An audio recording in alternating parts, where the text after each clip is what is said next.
같은 칼이라도 누구의 손에 있느냐에 따라서 가치가 달라집니다. 의사의 손에 있으면 죽어가는 사람을 살려놓습니다.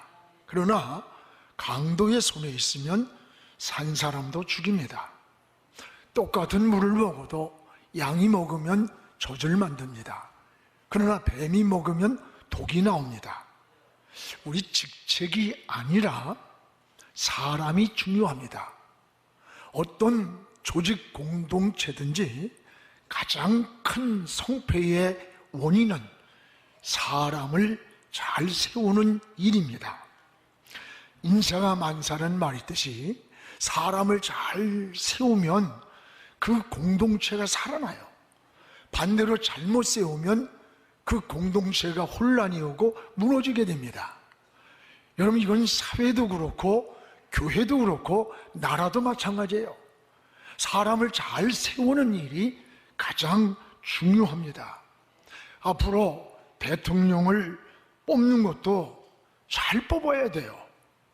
전에 어느 기업 CEO가 인터뷰한 걸 봤는데 그 내용 가운데 당신은 사람을 뽑을 때, 참모로 뽑을 때 어떤 사람을 뽑느냐라고 물으니까 CEO의 생각과 그 철학과 비전을 함께 공유할 수 있는 사람, 이 사람을 뽑는다.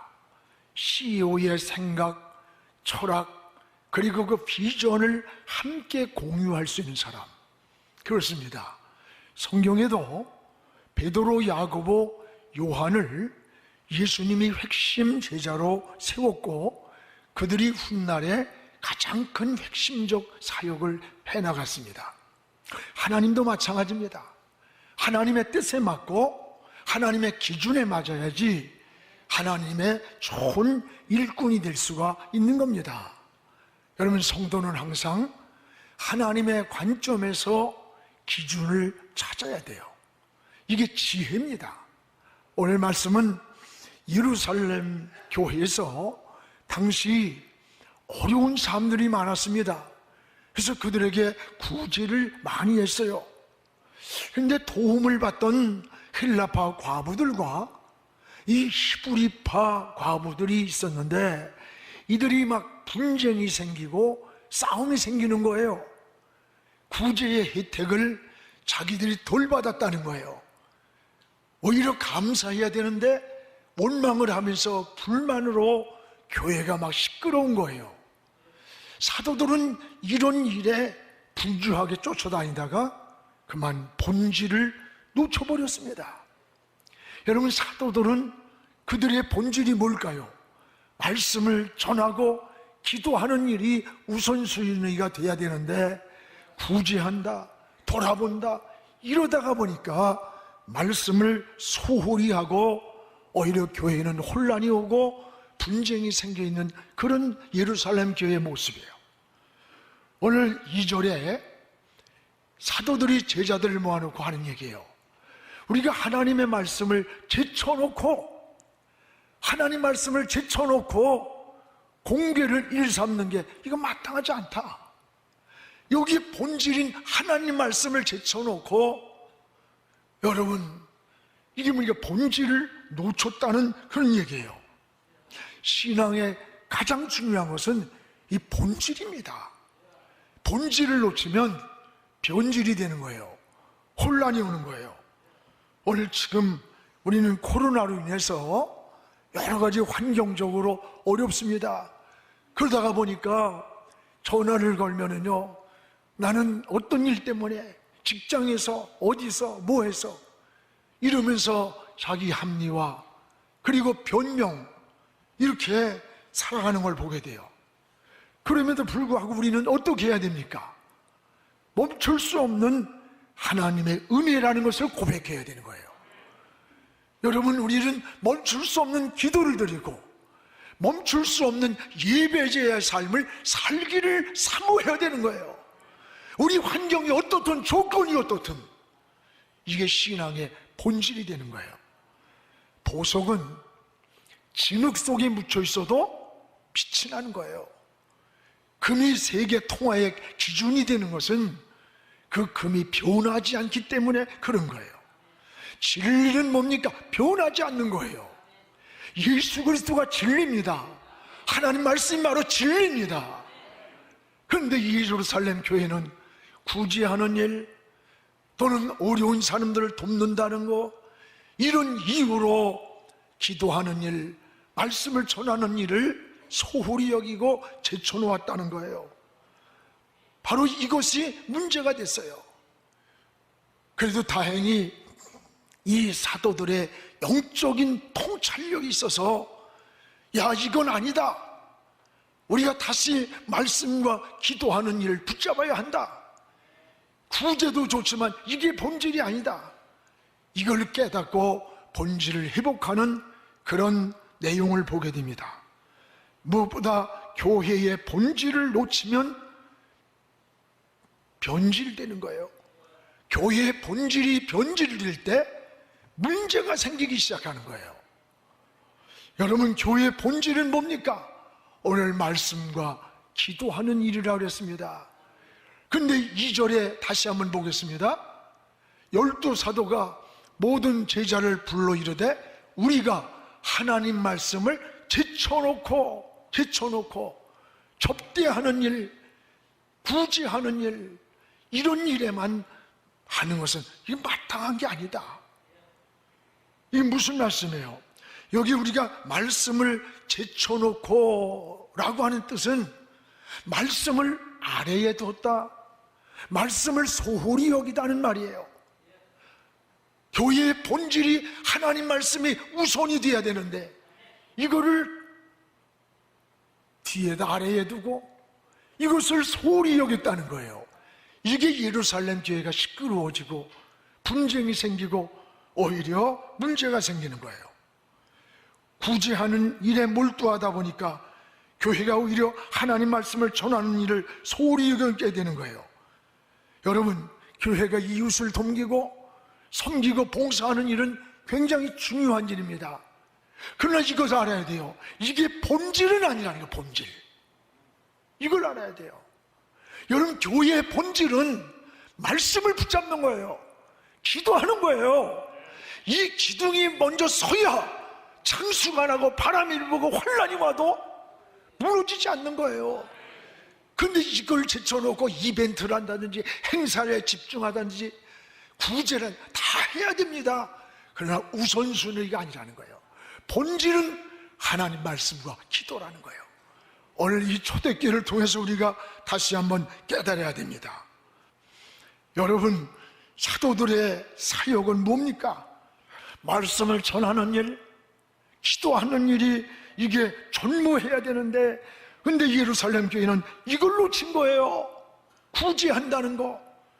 여러분, 여러 가지로 몰두하다가 오히려 문제가 생긴 거예요. 이들이 도움을 받으면 여러분 감사해야 되는데 오히려 적게 받았다고 원망하는 거예요. 여러분, 도움 같은 것도 그냥 계속 받으면 처음엔 감사한 듯 하다가 시작하니 가면 감사를 몰라요. 오히려 더 많이 못 받고 다른 사람과 비교해서 내가 적게 받았다고 이 히브리파 과부들과 헬라파 과부들이 서로 싸우면서 분쟁이 일어나는 거야. 이게 세상 사람의 모습들이에요. 오늘 사랑하는 여러분, 우리의 신앙은 사도들이 다시 본질을 회복하고 이제부터 기도하는 일과 말씀 전하는 일을 우선순위에 두기로 했어요. 그래가지고 이때에 7 집사를 뽑는 거예요. 이 7 집사를 뽑아서 이들에게 구제하고 선교하고 봉사하는 일을 맡겼어요. 그리고 4절에 이 사도들이 고백하는 내용을 보세요. 4절 우리 같이 한번 읽어보겠습니다. 우리는 오로지 기도하는 일과 말씀 사역에 힘쓰리라. 이걸 붙잡아야 되는 거예요. 우리는 기도하는 일, 말씀 전하는 일, 교회가 어떤 일을 할지라도 이 2가지 기둥을 놓치면 안 돼. 아무리 세상에 코로나가 오고 창수가 나고 비바람이 불어도 우리는 기도하는 일과 말씀을 붙잡는 일, 이 2가지를 놓치지 않으면 우리는 승리할 수 있는 거예요. 여러분, 이 신앙을, 교회는 끝까지 이런 본질을 붙잡고 나갈 때 하나님이 역사합니다. 우리도 아무리 어렵고 힘들어도 여러분, 하나님 말씀을 붙잡으십시오. 기도에 무릎을 꿇으십시오. 반드시 승리할 줄로 믿습니다. 또 하나는 이 예루살렘 교회가, 여러분, 교회는 이 효율적 사역을 위해서 이제부터 조직을 만드는 거예요. 그래서 그 조직에 사람을 세우는 일을 하는 겁니다. 사람 세우는 일. 오늘 그 3절을 우리 같이 한번 읽어보겠습니다. 형제들아, 너희 가운데서 성령과 지혜가 충만하여 칭찬 듣는 사람 7을 택하라. 우리가 이 일을 그들에게 맡기리라. 원래 조직입니다. 여기서 가장 중요한 게 뭘까요? 사람을 잘 세워야 된다는 거예요. 이것이 가장 중요한 일이에요. 사람이 잘 쓰면요, 목장도 살아나고 전도회도 살아나고 그 조직 공동체가 그냥 살아나는 거예요. 사람입니다. 사람이 중요한 거예요. 공동체 조직을 이루는데 영적 지도자를 세우기 위해서 4가지 기준을 제시합니다. 초대교회는 하나는 뭐예요? 성령이 충만한 자를 첫 번째 세우라는 거예요. 여러분, 하나님의 일은 누가 하느냐? 하나님이 하시는 거예요. 그러나 직접 하지 않아요. 하나님이 사람을 통해 일하시는 거예요. 오늘 성령이 충만한 사람을 첫 번째 기준이었다는 거예요. 첫 번째가 성령 충만한. 여러분, 성령 충만한 삶을 어떻게 설명할까요? 여러 가지로 아마 설명할 수 있어요. 그는 하나님의 영, 하나님의 영이 내 마음을 지배한 사람이에요. 그래서 내가 주인이던 삶이 하나님이 내 인생의 주인이 되는 겁니다. 여러분, 이게 성령 충만한 사람의 모습이 되는 거예요. 오늘 우리의 삶에 성령 충만한 사람은 이제 자기의 생각, 자기의 어떤 감정, 자기 기분대로 살질 않아요. 왜 그럴까? 내 안에 내가 주인일 때는 내 인생의 계획과 내 생각대로 인생을 결단하고 선택했지만, 성령이, 하나님이, 예수의 영이 내 마음을 지배할 때는 주인이 바뀐 거예요. 그래서 항상 성령께 묻는 거예요. 하나님께 인생을 묻는 거예요. 선택을 묻고, 그리고 선택하고 결단하고 모든 일을 진행하는 거예요. 이게 성령 충만한 사람의 삶이에요. 성령 충만할 때, 그래서 내 중심이 하나님 중심으로 삶의 축이 바뀌는 거예요. 사도 바울이 그랬습니다. 여러분, 사도 로마서 14장 8절에 보면 바울이 이렇게 고백합니다. 우리 같이 읽읍시다. 우리가 살아도 주를 위하여 살고 죽어도 주를 위해 죽나니 그러므로 사나 죽으나 우리가 주의 것입니다. 주의 것이라는 게 뭐예요? 내 모든 소유의 주인이 하나님입니다. 내 생명도 시간도 재능도 다 하나님의 거라는 거예요. 이게 성령 충만한 사람의 모습이라는 거예요. 사랑하는 여러분, 삶의 주인이 하나님이라는 고백입니다. 또 하나는 지혜가 충만한 사람을 세웠습니다. 여러분, 하나님의 일은 은혜만 있다고 할 수 있는 게 아니에요. 이 사람이 모이는 곳에는 말이 많아요. 문제도 많아요. 또 여러분, 갈등도 많잖아요.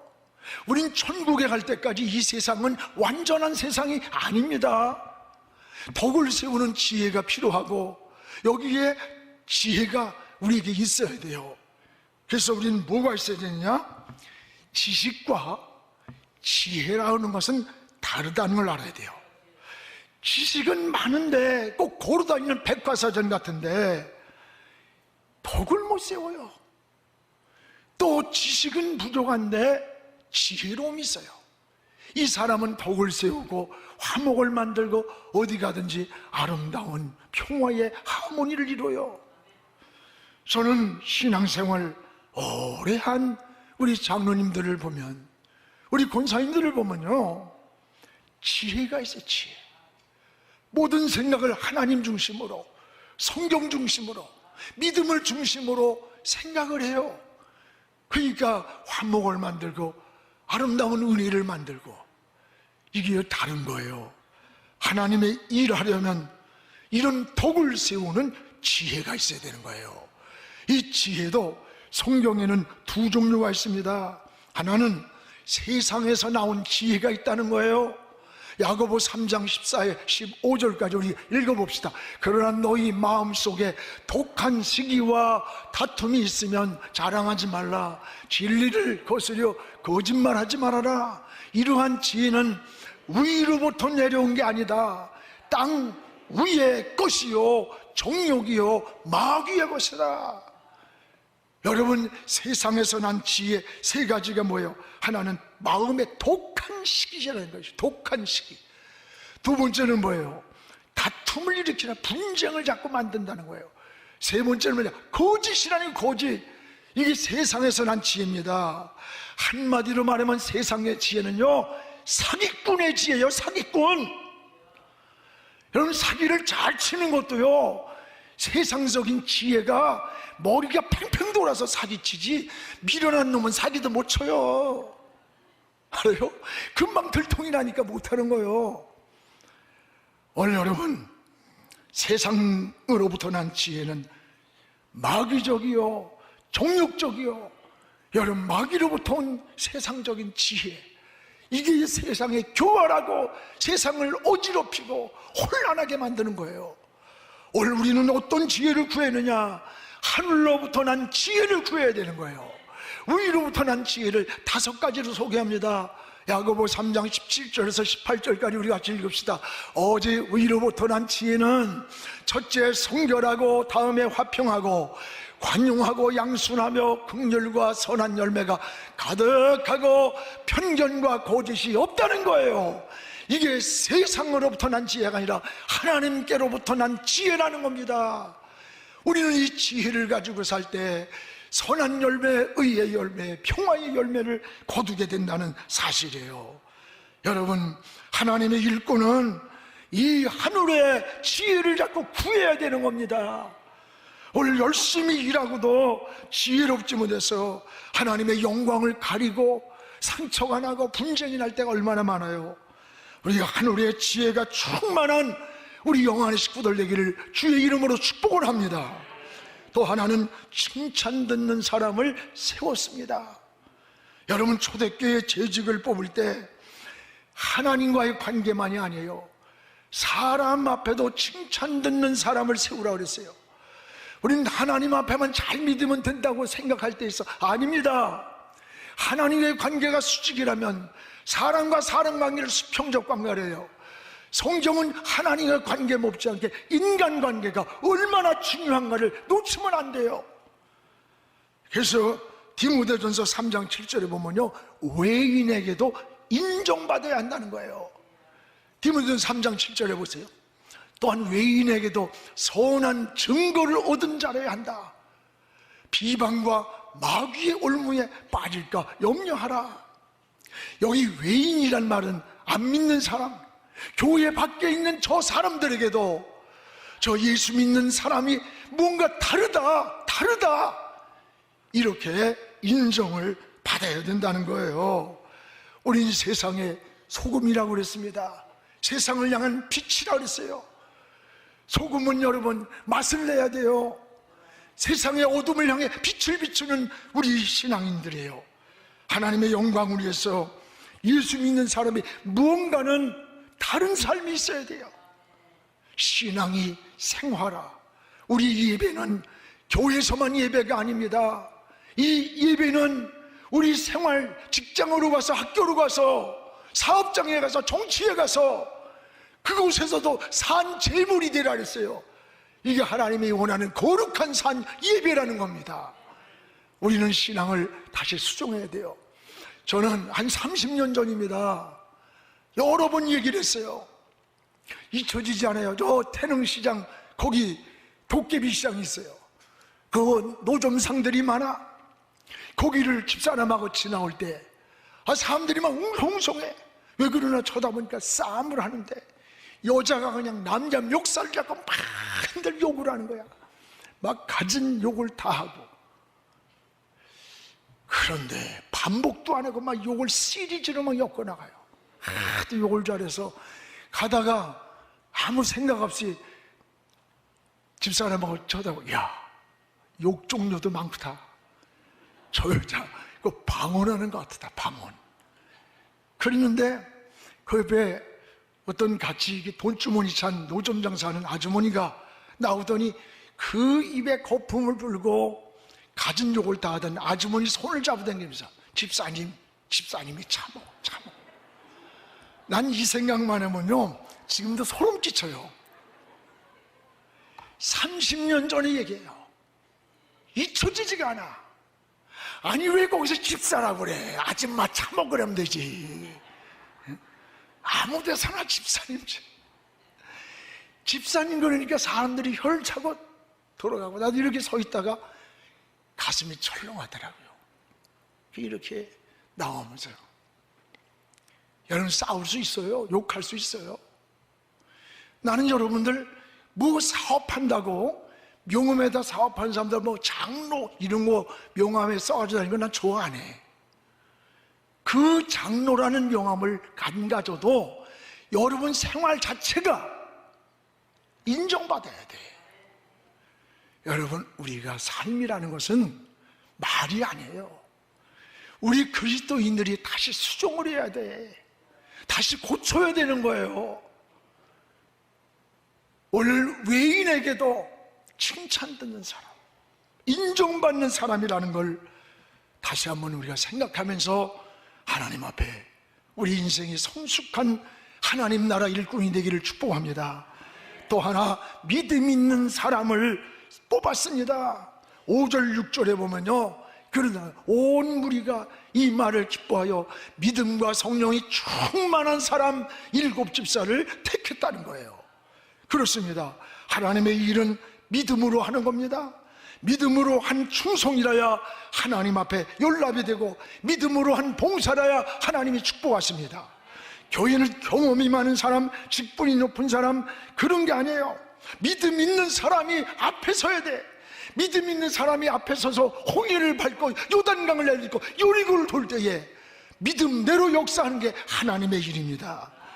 여러분 이게 교회가 하는 일이에요. 그래서 믿음으로 해보자, 믿음으로 하면 됩니다, 믿음으로 우리 할 수 있습니다 라고 고백할 때 믿음대로 역사가 일어납니다. 5절에 나열한 7집사의 이름이 나와요. 이들의 공통점이 뭡니까? 여기 보면 믿음과 성령이 충만한 사람들이라는 거예요. 믿음과 성령이 충만한 사람들을 일꾼으로 세웠다고 하는 겁니다. 여러분 스데반 집사 같은 사람은 복음을 전하다가 순교를 당하면서도 그 얼굴이 막 천사같이 빛났다래고, 저 빌립은 성령에 이끌려서 하나님이 공수에다가 에디오피아 내시를 만나겠어요. 그래서 그에게 복음을 전하게 하고 아프리카 선교에 시발점을 삼은 거예요. 저는 이 초대교회 집사들을 보면 요즘 목사들보다, 요즘 장로님들보다 훨씬 나요. 안 그런 것 같아요? 그런 것 같아. 내가 나를 봐도 초대교회 집사는 목사보다 훨씬 나. 오늘 우리 장로님들보다 나. 이들은 여러분 순교의 삶을 살았어요. 순교의 삶. 사랑하는 성도 여러분, 예루살렘 교회가 영적 분별력을 갖고 말씀과 기도의 본질을 회복했습니다. 그리고 사람을 잘 세웠습니다. 그 결과가 어떻게 됐는가 보세요. 7절에 우리 같이 읽겠습니다. 하나님의 말씀이 점점 왕성하여졌습니다. 예루살렘에 있는 제자의 수가 더 심히 많아졌다 그랬어요.